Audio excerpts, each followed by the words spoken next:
The pandemic has radically changed the world as we know it, and the actions we take today as we work to recover will define our generation.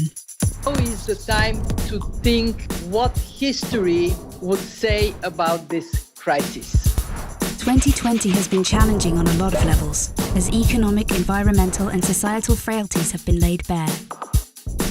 But it's also proved that when we need to, we can act rapidly and restructure our lives. The recovery from the pandemic is an opportunity. We can see rays of hope in the form of a vaccine, but there is no vaccine for the planet. Nature needs a bailout. You don't want to go back to the status quo that you had before simply because it was the status quo that got us here. With everything falling apart, we can reshape the world in ways we couldn't before. Ways that better address so many of the challenges we face. And that's why so many are calling for a great reset. A great reset? That sounds more like buzzword bingo masking some nefarious plan for world domination. Hands up, this kind of slogan hasn't gone down well. But all we really want to say is that we all have an opportunity to build a better world. And it's not surprising that people who've been disenfranchised by a broken system and pushed even further by the pandemic will suspect global leaders of conspiracy. But the world's not that simple. Every one of us has differing priorities, values, and ideas. That's part of why solutions are so hard to come by, and why we all need to be involved in the decision-making. Because whether it's politicians, CEOs, academics, activists, or you, we're all about getting people together, even those you may not like, to sit down at the table and develop solutions that work for all of us. But we need enormous trust between the private sector and the public sector for this to actually work. That trust is hard to come by.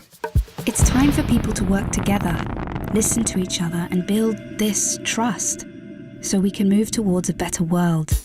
And we really need one. Because while the pandemic affects us all, it's clear it affects some more than others. The first people who are hit are the people at the front, those who are vulnerable.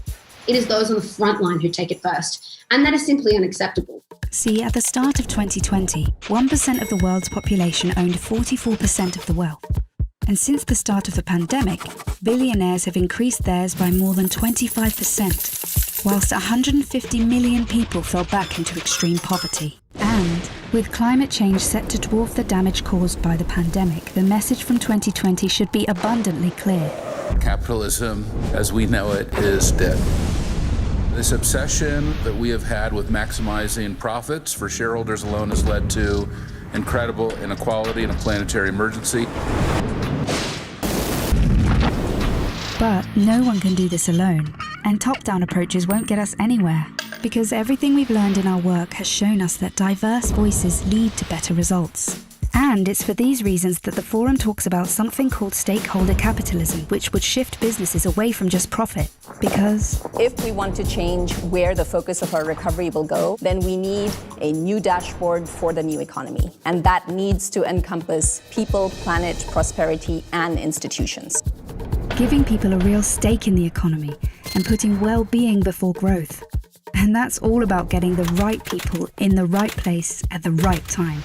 We must rebuild our relationship with nature for the survival of the peoples and our planet. We have a window of time which is closing, and we need everybody who cares to get together and find solutions now. It's the people who have great ideas and who share them with others. They're the ones who are shaping the future.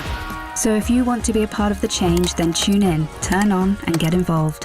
Follow the Davos Agenda, right here, online, on YouTube.